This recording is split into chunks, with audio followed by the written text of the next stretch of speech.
En primer lugar, agradecerles a todos ustedes por acompañarnos en este momento. Incluso acaba de hacerse presente mi ahijado, ¿no? Uno de mis ahijados. Bienvenido, por favor. Muy agradecidos con vuestra presencia en este lanzamiento del libro.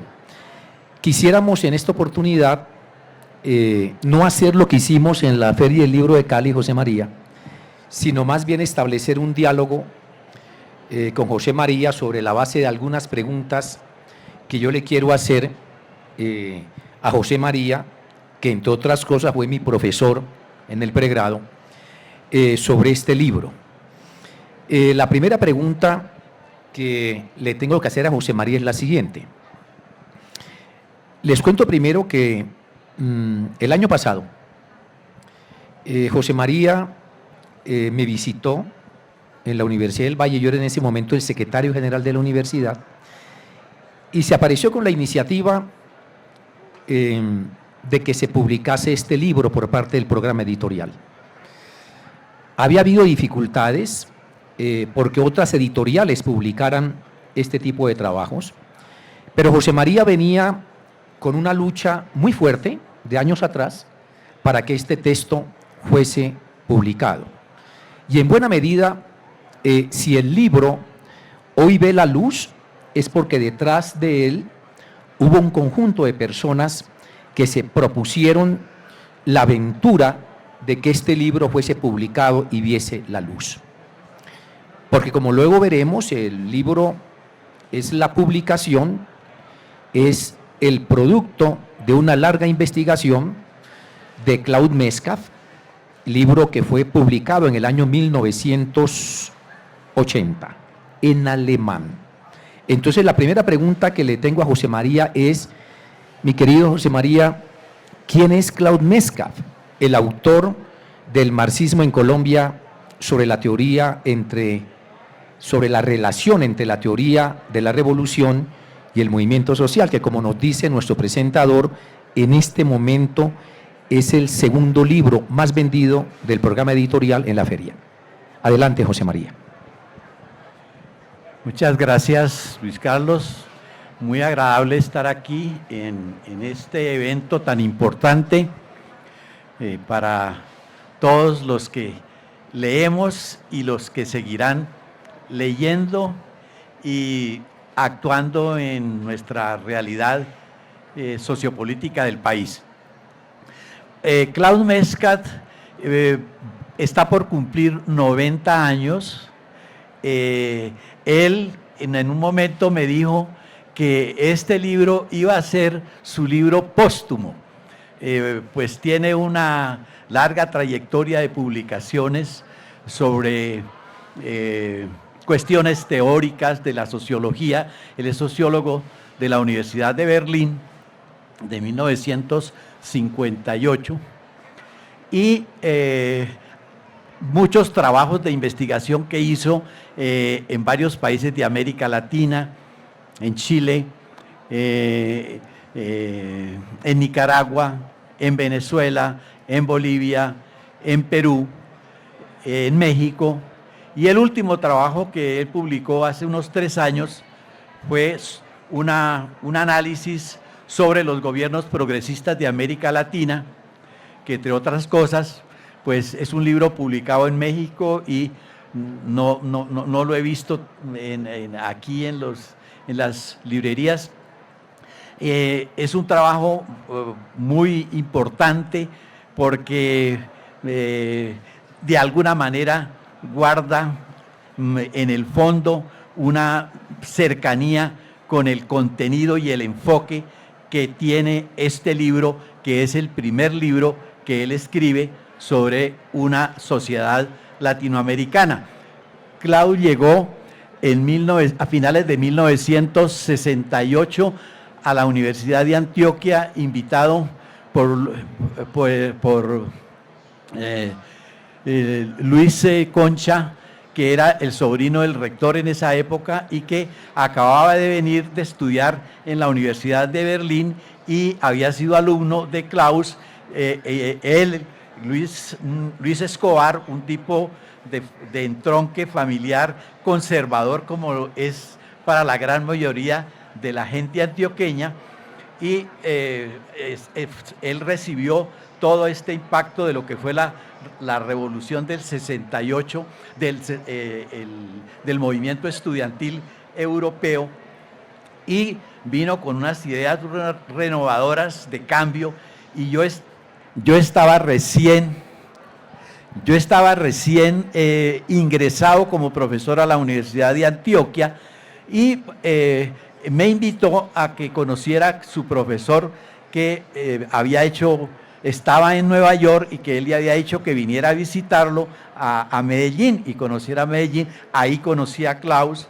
El resultado de esto fue que lo entusiasmamos a que se viniera a trabajar, y el año 69 y el año 70 y parte del 71 fue profesor de sociología en el plan que se iniciaba en la Universidad de Antioquia. Es decir, Klaus es también un viejo amigo y compañero de luchas y sufrimientos en América Latina.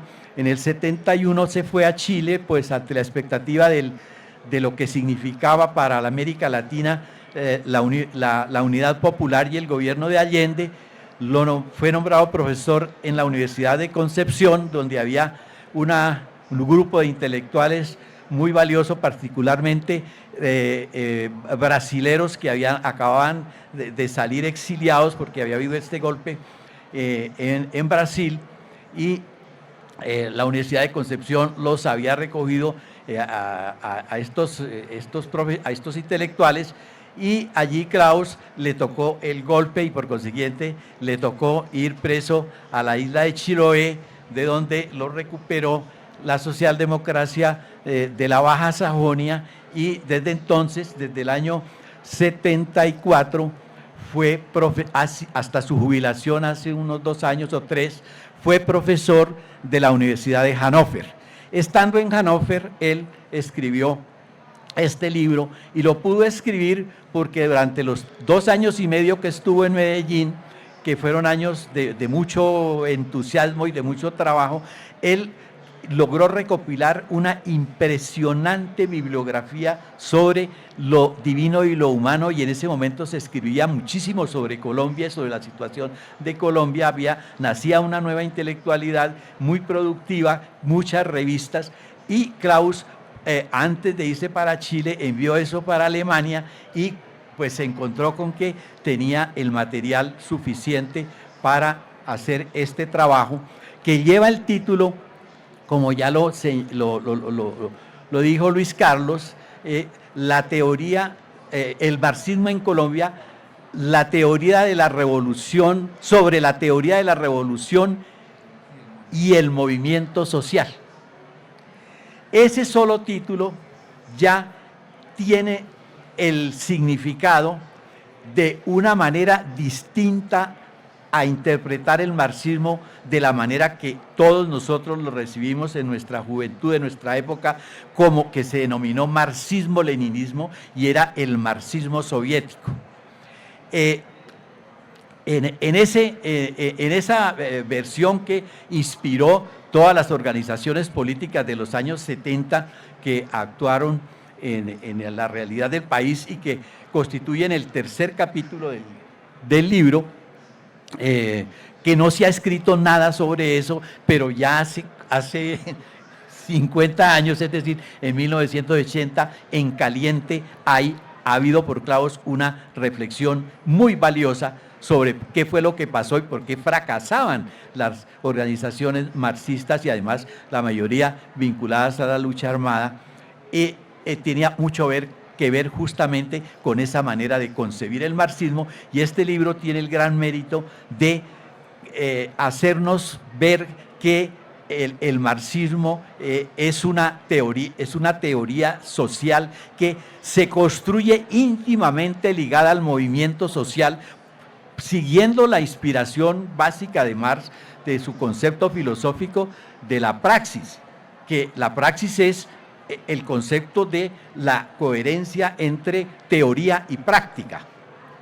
Y la práctica es la práctica de las luchas sociales y del movimiento social, pero el movimiento social es más exacto y más riguroso en la correspondencia con la realidad de nuestros países, sobre todo nuestros países tan complejos en su diversificación, que la lucha de clases y las clases como tales. Entonces, esa me parece que es una cuestión, y está en el título. Ahora, valga la verdad, hasta que no se tradujo el libro, yo no me pude dar cuenta de eso, a pesar de que acompañé a Klaus en otras investigaciones que desarrollamos cuestiones muy importantes que trata el libro, como fue las luchas sociales de los años 20, 30 sobre todo, que estamos muy cerca de la celebración por ejemplo, del acontecimiento de la huelga de las bananeras, y la importancia tan extraordinaria que tuvo ese acontecimiento y lo novedoso que trae el libro allí en su interpretación, porque ya estaba presente en esos acontecimientos la Comintern, que era la Tercera Internacional de Lenin. Bueno. Bueno, no, muy bien, José María. Pero entonces, fíjate, Claude Metcalfe fue testigo del golpe de Estado del 11 de septiembre de 1973 que Pinochet desarrolla sobre Salvador Allende. Pero también está presente en el gran movimiento estudiantil del año 1971 en Colombia. Son eventos importantísimos de la historia latinoamericana en los cuales Claude fue testigo, incluso víctima en el caso del golpe chileno. Pero también, José María, debes recordar que por allá en el año, tal vez en el año 1998, tal vez, o 94, nosotros hicimos el cuarto Congreso Nacional de Sociología. Veníamos de un tiempo muy largo en el cual no se hacían los primeros congresos, e hicimos ese en el caso de Cali, y precisamente Claude Metcalfe fue uno de los invitados internacionales en el 1984 para que disertara sobre la actualidad de la política en América Latina. Y precisamente estaba en ese momento, llevaba ya 4 años de haber escrito el libro, aunque el libro es escrito inicialmente en alemán. Ahora te tengo otra pregunta, José María, y es, ¿por qué un libro de este, que fue publicado hace 44 años y que es publicado en alemán, por qué debemos leerlo? ¿Por qué leer este libro, José María? Este libro, antes de esa pregunta de por qué leerlo, quizás sería bueno que supieran, bueno, ¿y por qué se tradujo el libro? Si, como Claude lo consideraba ya una cosa de su juventud y de un pasado, y él dijo, si algún día será un libro póstumo. Entonces, esta publicación de este libro se debe a Luis Ignacio Sandoval, que murió en 2022. Luis Ignacio Sandoval, un luchador social, un intelectual, el fundador de la escuela María Cano. Y Luis Ignacio,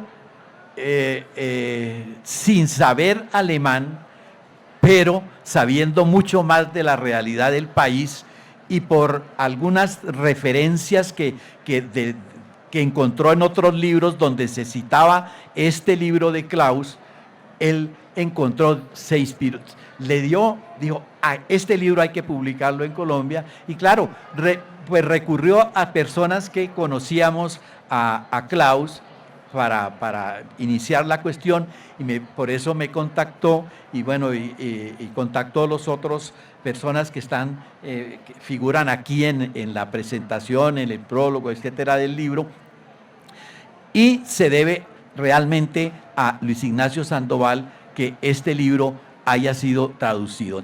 Ocurre que El primer capítulo, casi en su totalidad, fue traducido por allá en los 80 por Rubén Jaramillo. Ustedes saben que Rubén Jaramillo es el representante de la Escuela de Frankfurt para América Latina en este momento y desde hace muchos años, y es una eminencia intelectual, profesor de la Universidad Nacional, y que tiene un extraordinario libro, ¿no?, que se llama Colombia, la modernidad postergada. Y Rubén hace unas citas importantes de este texto que seguramente Luis Ignacio leyó, y él tomó la iniciativa, le pidió a Klaus, dijo, editen eso como quieran, me niego a volver a reponer ese libro en actualidad, a hacerle arreglos, a ponerle posfacios, ustedes verán qué hacen. Entonces, pues buscamos traductor. Entonces, Ángela Ponce de León es la traductora. Ella ya había hecho una traducción de un prefacio a un libro que hicimos con Klaus, que es se llama Liquidando el Pasado, y es un tomo muy grande que recoge la documentación que estaba en Moscú, en la Comintern, y que cuando se abrieron los archivos, él pudo ir a Moscú y fotocopiar toda esa documentación, y ahí aparecieron cosas extraordinariamente reveladoras sobre lo que fueron los vínculos de Ignacio Torres Giraldo, de María Cano, de Maecha, de los fundadores del Partido Socialista Revolucionario con la Comintern, en la figura, por ejemplo, de quien era el encargado de la Comintern para América Latina en ese momento, Jules Somberdros, que en ese año justamente en 1928 y en 1929, cuando se hace la primera conferencia de partidos comunistas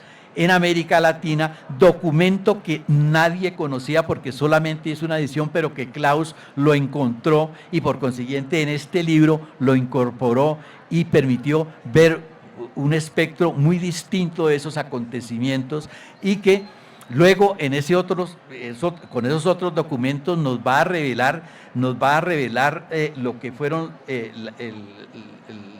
la riqueza de estos acontecimientos sociopolíticos del país, y sobre todo los documentos que dan cuenta de la fundación del Partido Comunista de Colombia, que ninguno de los militantes, ni Gilberto Vieira conoció, ni ninguno conocíamos antes.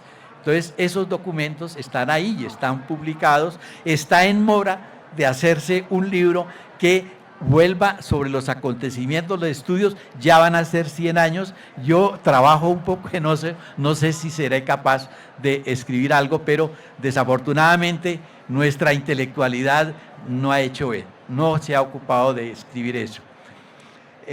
Entonces, volviendo a por qué hay que leer este libro, es porque en este libro está consignada parte fundamental de la historia que vivimos quienes hemos sido protagonistas de alguna manera, generalmente equivocada, porque hemos fracasado en todo lo que hemos intentado por cambiar este país, pero lo hemos intentado, y en este libro encontramos la razón de fondo de que posiblemente por qué no hemos acertado.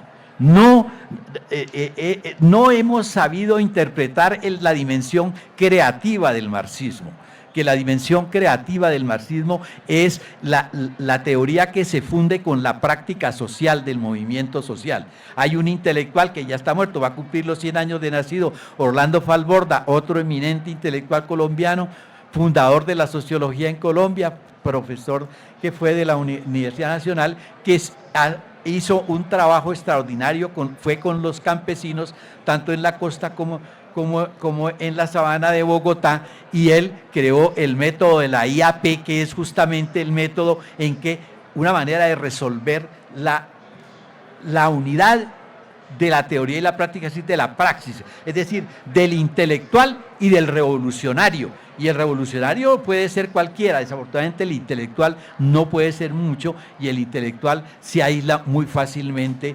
de la realidad.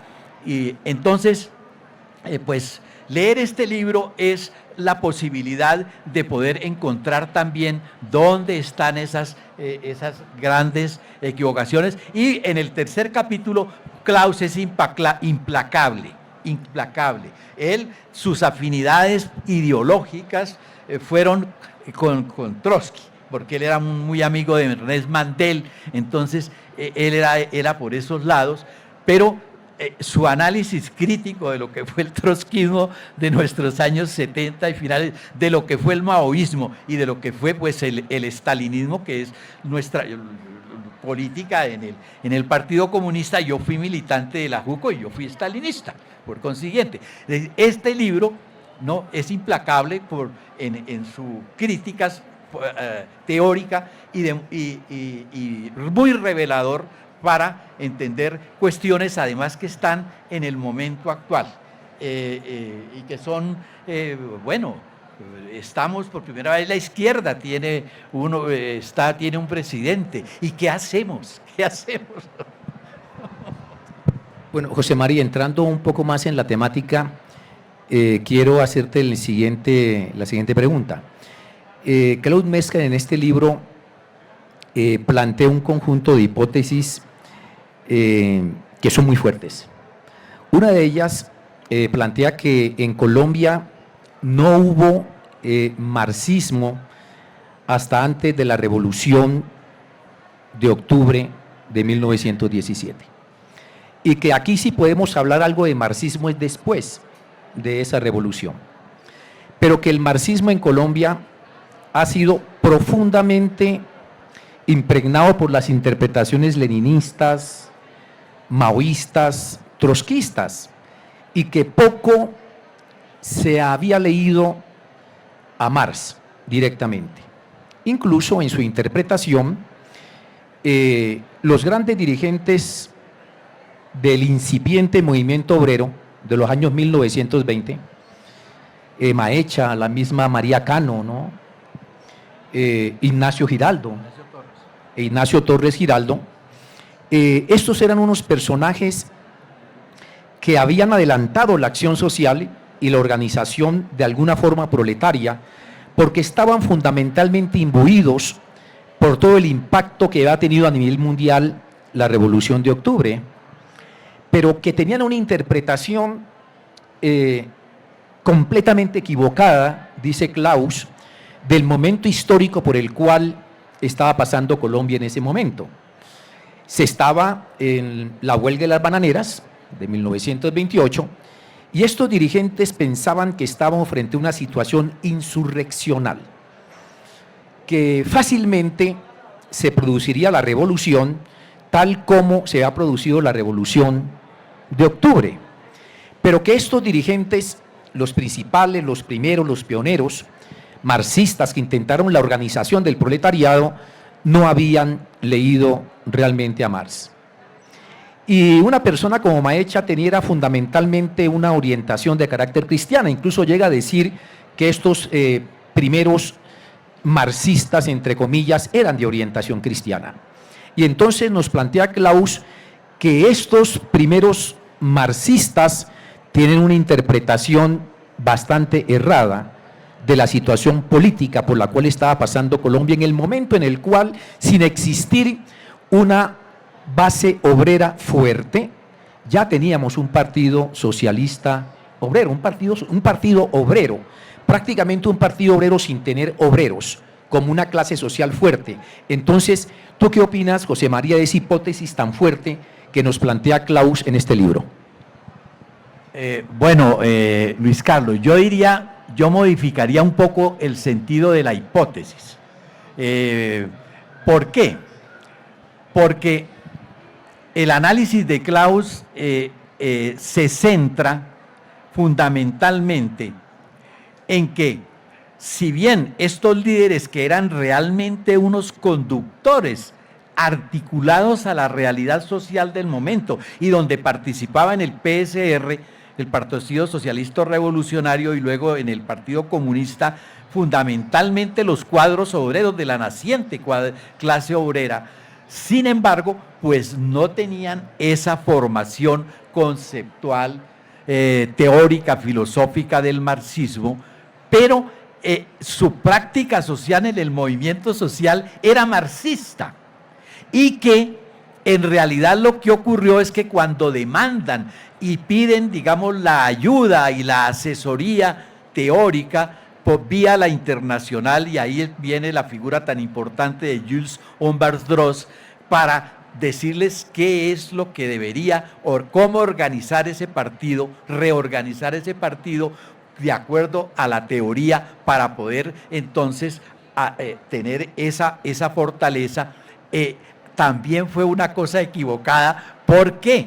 Porque al final, como cuando hace los análisis fundamentalmente de lo que es la experiencia del Partido Comunista en los años 30, en la Revolución en Marcha de López y todo eso, y luego en los años 70 todas las otras organizaciones marxistas, lo que queda claro es que el fracaso deriva de traer un modelo importado que se experimentó y que en otra sociedad, en otros acontecimientos, y que por consiguiente no encuadraba con la realidad. Y eso fue también lo que ocurrió en los años 30. Entonces, el modelo que se pone en operación, que es lo que se llamó la bolchevización del partido PSR, pues era un modelo ajeno a la realidad, y por eso fracasó la insurrección del 29 que organizó Uribe Márquez, el padre de una intelectual que ya está muy viejita y muy importante, María Tila Uribe, y que escribió un libro muy lindo que se llama Los años escondidos, porque él, que fue el organizador de la insurrección, pues, por ejemplo, se planteó, esos son documentos que encontramos ya con Klaus, que estaban en Moscú, que no se conocían, intentó la formación de un ejército rojo, y ese ejército rojo, ¿con quién le fundaba? Eran los cuadros sindicales de la Confederación Obrera Nacional, pasando a constituir células insurreccionales. Pues la insurrección fracasó, es decir, fracasó en los 3 puntos en que hubo el levantamiento, que fue en el Líbano, en la Gómez y en otro sitio del Magdalena Medio. Lo del Líbano lo ha estudiado Gonzalo Sánchez, y hay un libro que se llama Los bolcheviques del Líbano. Entre otras cosas, pues el interés de Klaus por por documentarse de esa época, está porque el libro de Gonzalo Sánchez se escribió en ese momento, Los bolcheviques del Líbano. Entonces, yo creo que habría que hacer esa aclaración, Luis Carlos. Muy bien. Entonces, en esa dirección, José María, ¿qué piensas de lo siguiente? Tú estás planteando que entonces estos pioneros eran marxistas en la práctica, pero no lo eran tanto en la teoría, y que el desarrollo del marxismo, fundamentalmente del leninismo, tal como estaba concebido fundamentalmente en la Unión Soviética, no se correspondía mucho con la realidad política que se estaba viviendo en ese momento en Colombia.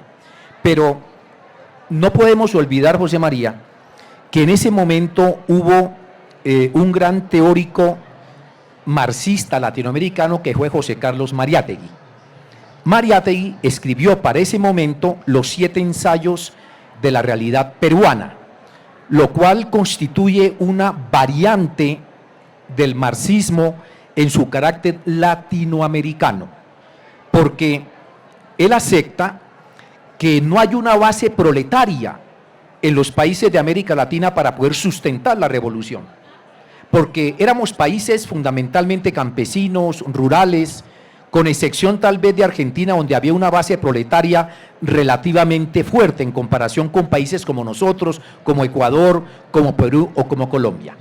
Y Mariátegui sustenta en los 7 ensayos que es posible hacer la revolución, pero a partir de la experiencia histórica milenaria de los indígenas del Tahuantinsuyo y de los indígenas del Imperio Inca, fundamentalmente porque la base societal de esos indígenas era el Ayllu, que era la propiedad colectiva de la tierra, más o menos como el comunismo primitivo que había pensado Engels en algún momento.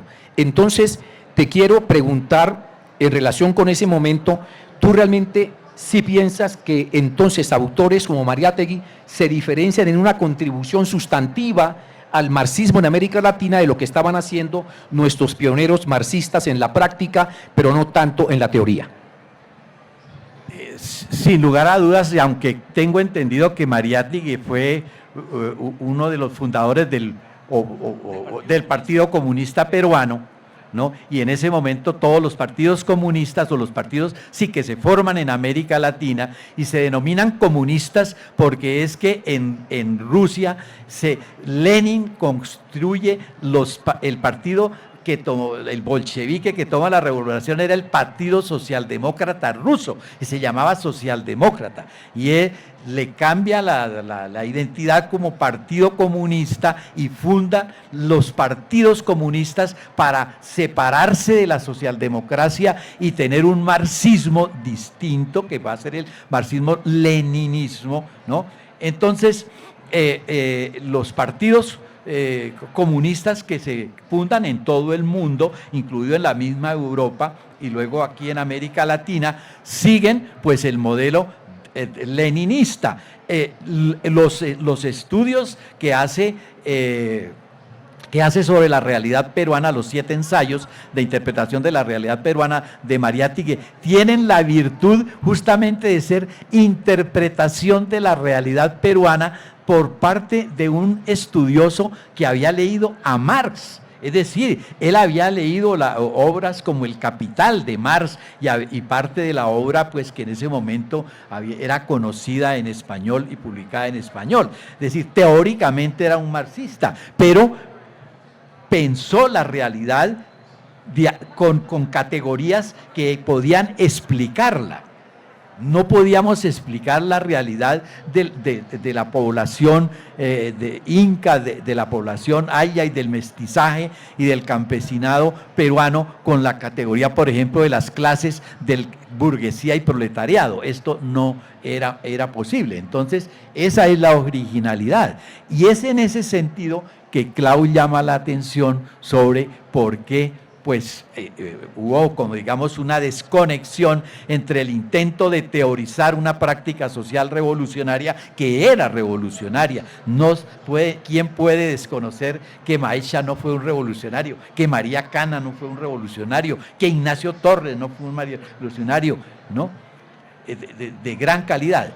Pero en la articulación de esa práctica con una teoría, la teoría no pertenecía a esta realidad y con eso no se podía seguir adelante, porque es que hay un elemento fundamental que de alguna manera a mí me parece que se ha olvidado pues, incluso en el marxismo, porque en gran parte se debe a Engels, que se inventó la diferencia entre socialismo utópico y socialismo marxista, socialismo científico, y mandó para el cesto del Baucero la utopía.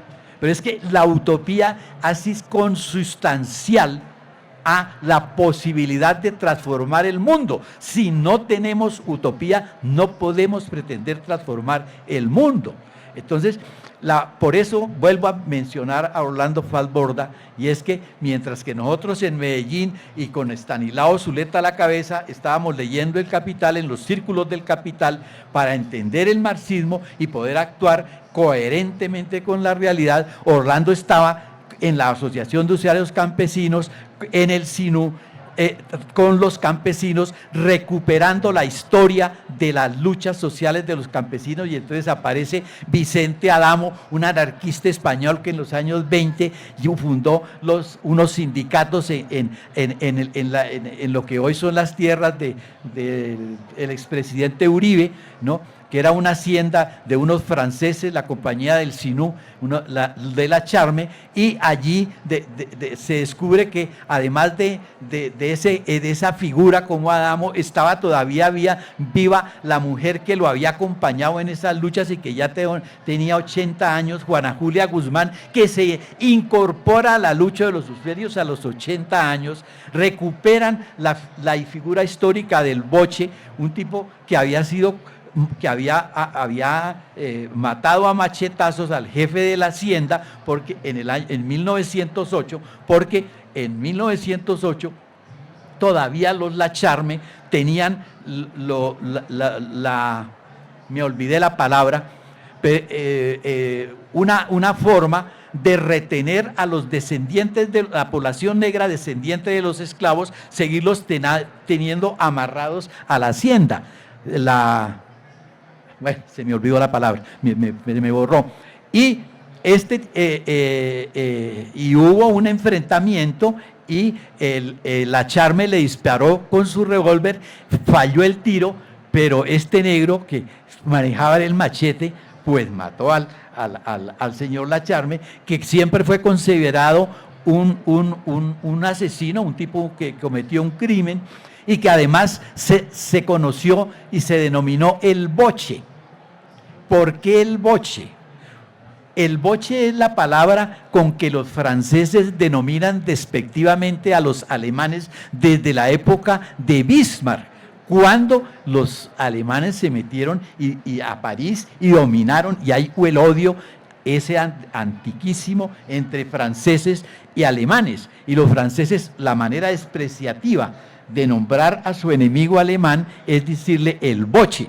A este negro pasó a la historia como el boche, y él era negro por los mismos alemanes. Pero bueno, mientras Faz hacía eso, nosotros estudiábamos el Capital para intervenir más adecuadamente. Y lo que hace Orlando es tomar en su concepción del cambio social y tomar la categoría de la utopía, que está en un libro de Gustav Landauer, que fue un poeta anarquista alemán.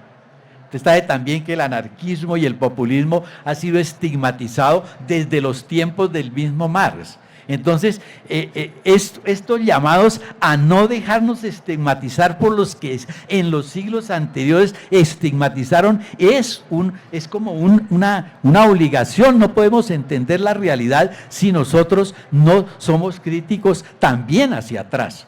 Y así podemos recuperar, es decir, sin utopía, y eso me parece que es lo que faltó y dramáticamente en este marxismo que fue la teoría de nuestras prácticas.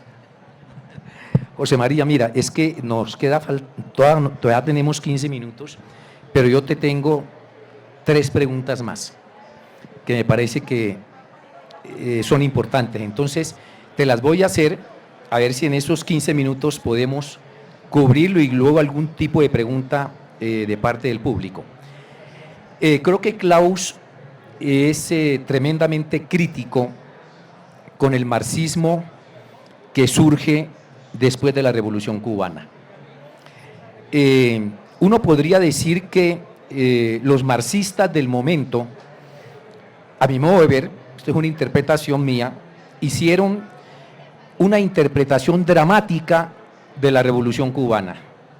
Es decir, que era posible que un conjunto de jóvenes empuñaran las armas, se enfrentaran al Estado, derrotaran al ejército estatal y fácilmente se producía la revolución. Y esa lectura fue dramática exactamente en Colombia, porque a partir de allí surgen los diferentes grupos guerrilleros de inspiración marxista, aunque las diferentes tendencias, algunos digamos guevaristas, otros más marxistas leninistas, otros más de inspiración maoísta. Y ahí surge el foquismo, es decir, la concepción, que luego Regis Debray lo dirá en Revolución en la Revolución, en el cual basta con que tú organices el foco, tengas un grupo de jóvenes armados o campesinos armados y comiences la acción insurreccional y por allí tendremos la revolución. Uno de los dramas, como lo comentábamos en el caso de Cali, uno de estos dramas fue la muerte del padre Camilo Torres Restrepo. En algún momento José María me comentó que cuando él ingresó al programa de Sociología de la Universidad Nacional, precisamente el padre Camilo Torres lo entrevistó para ingresar al programa.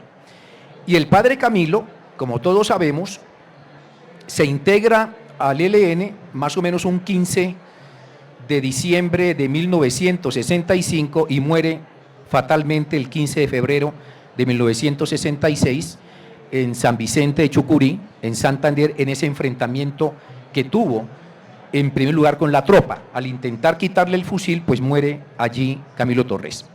Por lo tanto, hay una lectura de estos grupos de lo que significa el marxismo, es decir, cómo a través de la insurrección y el foquismo es posible hacer la revolución. Y creo que Klaus es tremendamente crítico de esa opción de carácter marxista. ¿Cómo ves esa crítica que hace Klaus a esa opción marxista del foquismo, de los grupos guerrilleros que surgen en los años 1960, que piensan que es a través de la vía armada como es posible hacer la transformación y hacer la revolución de carácter social? Bueno, lo que se teorizó por Regis Debray como experiencia de la Revolución Cubana y se elaboró por parte de él como la teoría del foco insurreccional, en realidad no es considerada, yo creo que casi por ninguno de los marxistas teóricos importantes de su momento, y bueno, no sé si ahora, de una contribución al marxismo, al corpus teórico del marxismo. Es más bien al corpus práctico, al elemento del de cómo hacer la revolución,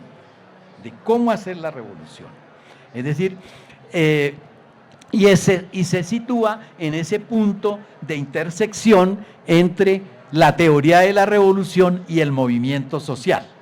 Entonces, desde luego que con el enfoque de Klaus, pues esa intersección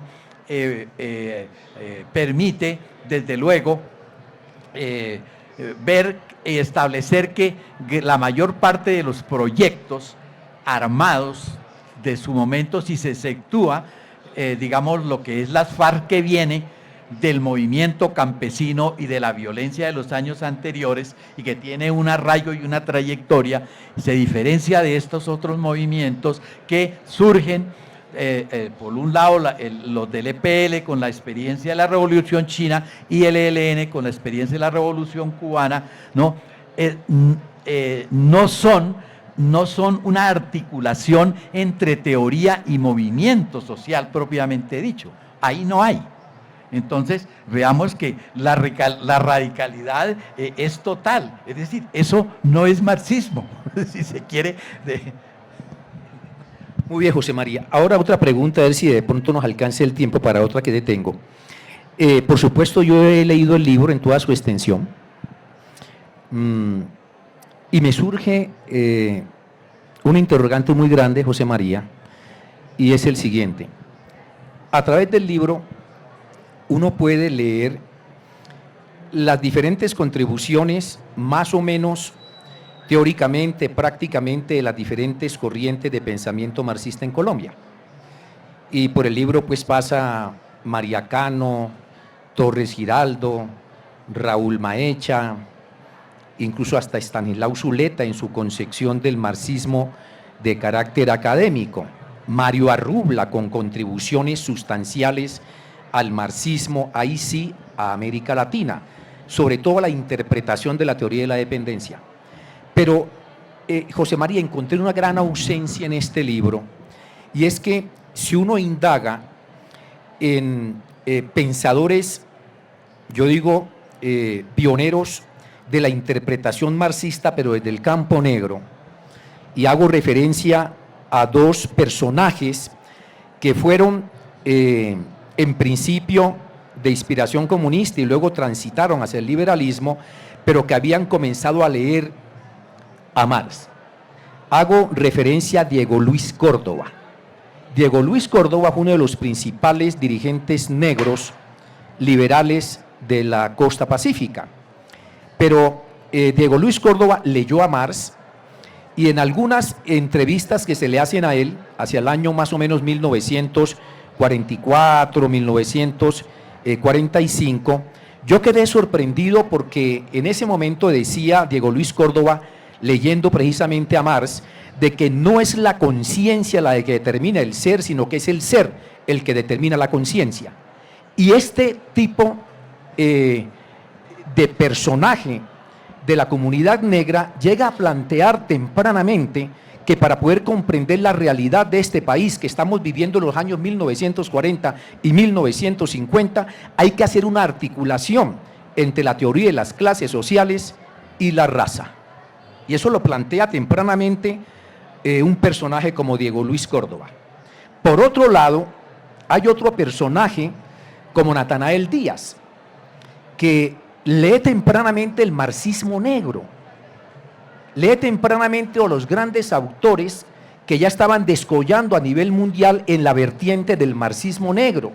Por ejemplo, lee a Eric Williams en ese trabajo monumental que se llama Capitalismo y Esclavitud, donde discute directamente con Marx y le discute a Marx que su concepción de la acumulación originaria de capital para interpretar la esclavización, siendo el mismo marxista, es insuficiente para poder comprender el desarrollo del capitalismo. Y también un personaje de este tipo se lee de Black Jacobins, que son los jacobinos negros, que es una interpretación marxista que hace James de la revolución haitiana, que la pone como la revolución mucho más importante o en el mismo plano que la Revolución Francesa. Entonces, en este país también ha habido incipientes marxistas del campo negro que van articulando en la práctica un marxismo negro, como ya se estaba produciendo en los Estados Unidos y como también se estaba produciendo en la Inglaterra de los 1930 o 1940, y eran negros de Colombia, nacido uno en el norte del Cauca y otro nacido en el Chocó. Entonces, en esa gran descripción que hace del marxismo, en este libro tan importante para la comprensión de lo que ha sido el marxismo en Colombia, yo siento una ausencia, y es que estos personajes que podrían ser los pioneros del marxismo negro en Colombia están completamente ausentes del libro. ¿Por qué, José María? Bueno, hay otras ausencias, desde luego, no solamente la de estos dos intelectuales, que son tal vez los primeros intelectuales de raza negra en Colombia. Diego Luis Córdoba fue profesor mío en la Universidad Nacional cuando ingresé. Lo mismo puede decirse de los indígenas en este país. Por ejemplo, cuando se hace en julio de 1930 el Congreso del PSR, que decide dejar de ser Partido Socialista Revolucionario y denominarse Partido Comunista, y el primer carnet que se dio para los militantes del nuevo partido en ese evento fue el de José Gonzalo Sánchez, que era un indio que fue el secretario de Manuel Quintín Lame. Entonces, los movimientos sociales se tiñen en América Latina de negro, de amarillo, de indio, de todos los colores. Y es en el movimiento social donde aquellos que son capaces de reivindicar las particularidades de su grupo e incorporarlas al movimiento, pues son unos creadores de teoría social. Y si yo soy un estudioso marxista, yo veo ahí el marxismo. Yo no lo veo, lo veo mucho más ahí que en un libro de Lenin o de Stalin o de Engels.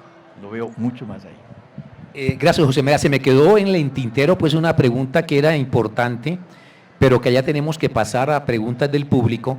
Pero ahí te dejo la siguiente pregunta: ¿cómo uno logra articular este libro sobre el marxismo tan importante con la construcción de paz en nuestro país? Y un poquito más incluso con la construcción de paz y naturaleza, pero sé que son preguntas que se articula pues con el tema de la feria, pero más bien pasamos a preguntas del público porque tenemos solo 5 minutos para las intervenciones del público. ¿Quién desea hacer alguna pregunta, alguna contribución?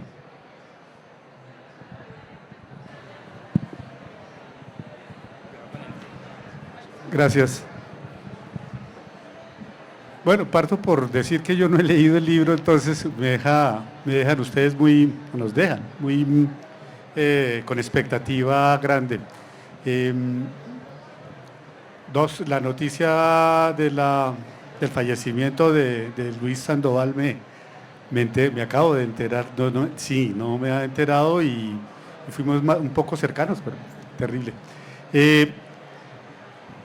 Es un poco como en esa misma idea del profe, de la tercera pregunta que quedó ahí en el aire, y es que, sí, pensar que no solamente en los 20 y en los 70s, 80s, lo que hicimos fue incorporar los modelos de la disputa internacional del marxismo, y olvidársenos un poco la realidad, o un tanto la realidad nuestra, y creo que en eso nos la pasamos más de 20 años en esas disputas ideológicas.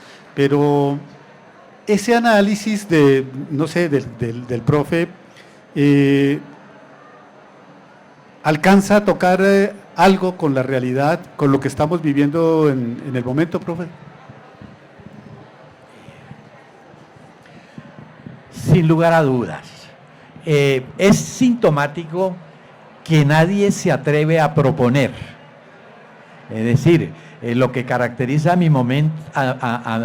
mi juicio, el momento es el de un grado muy alto de desintelectualización en la disputa política.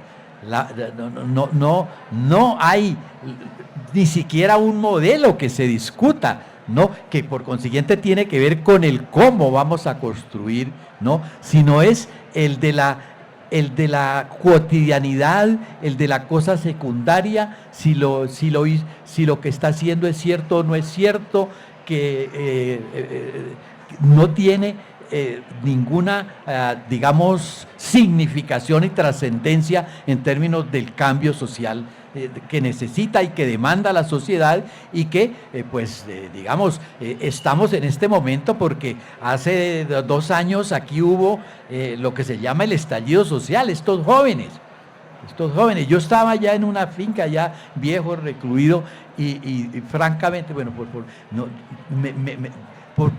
le pregunté incluso una vez a Luis Ignacio, creo que estamos acercándonos a una situación revolucionaria. Y me acuerdo que Luis Ignacio me dijo, no, todavía no, una pre-revolucionaria, pero que eso fue un choque y un estrujonazo muy a fondo a esta sociedad, y que se tradujo en el momento. Pero en este momento, el qué hacer y el cómo hacer no lo estamos conceptualizando, no lo estamos discutiendo. Solamente apareció la palabra polarización, pero la polarización es la de los insultos. Eso, si hubiera una polarización que fuera confrontación de modelos y de concepciones, pues la cosa no estaría mal, ¿no? Entonces, yo creo que es el momento de, en algunos discursos, tratar de rescatar su significado por encima de todas las, uno pudiera decir que son errores del presidente o de Petro en apreciación de esto o lo otro. Algunos de sus conceptos, como uno que parece que deja un poco indiferentes y sobre el cual ninguno discute, que es la vida, la consigna, ¿no? La consigna de la ¿cómo es la consigna?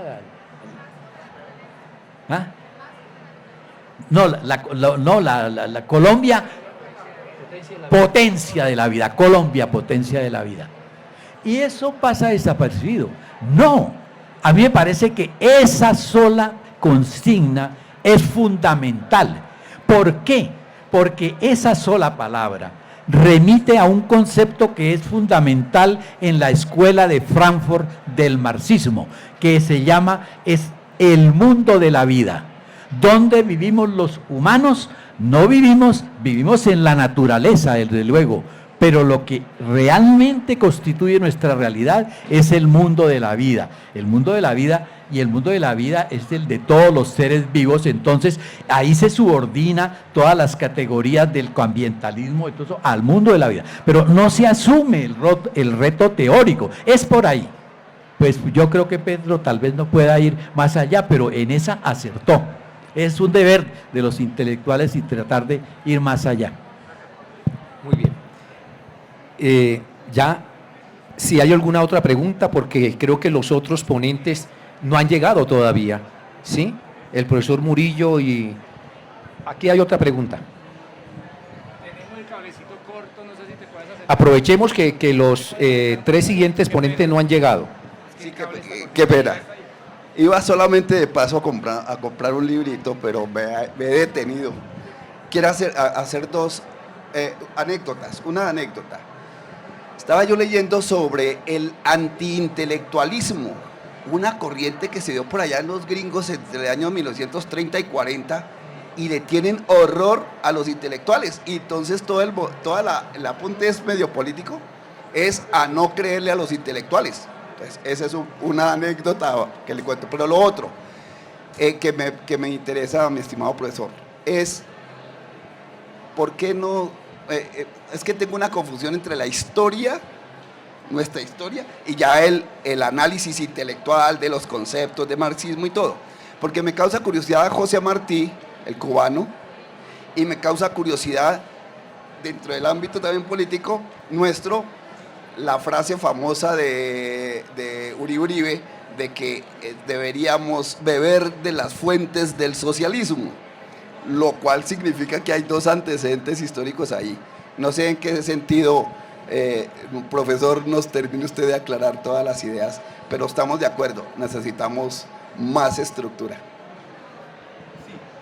Sí, sin lugar a duda, Martí es el intelectual que tiene Cuba para mostrar en su historia, y en el punto más neurálgico, que es en su relación con los Estados Unidos, entre otras cosas, porque cuando Martí escribe y actúa desde los mismos Estados Unidos, porque no podía entrar a Cuba, en Estados Unidos existía el Partido Comunista Norteamericano, ¿no? E incluso en los años 30, cuando se discute en Buenos Aires, en el primer congreso de los partidos comunistas latinoamericanos, se discute pues como cuál sería el modo de la revolución en los países de América Latina.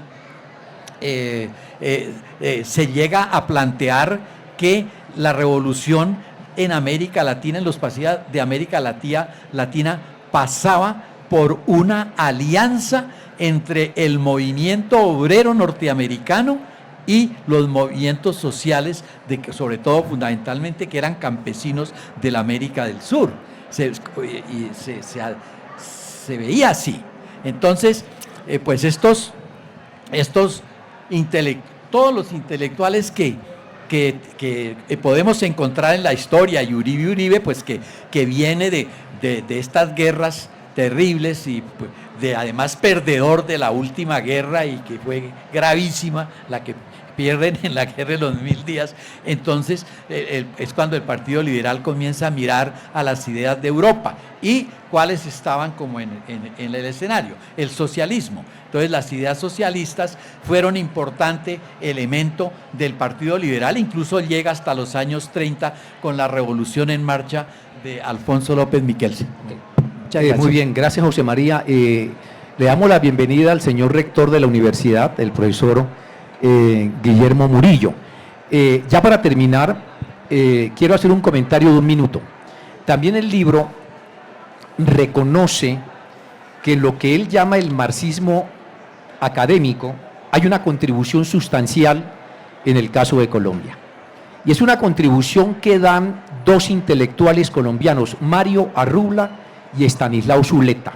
El primero da una contribución marxista para poder comprender cuáles son las bases fundamentales de la dependencia, y de la relación desarrollo-subdesarrollo, no solo en Colombia, sino en el resto de América Latina.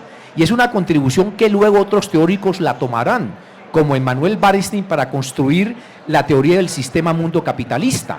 Y Estanislao Zuleta, quien logró una articulación muy original entre el marxismo, el psicoanálisis y la literatura.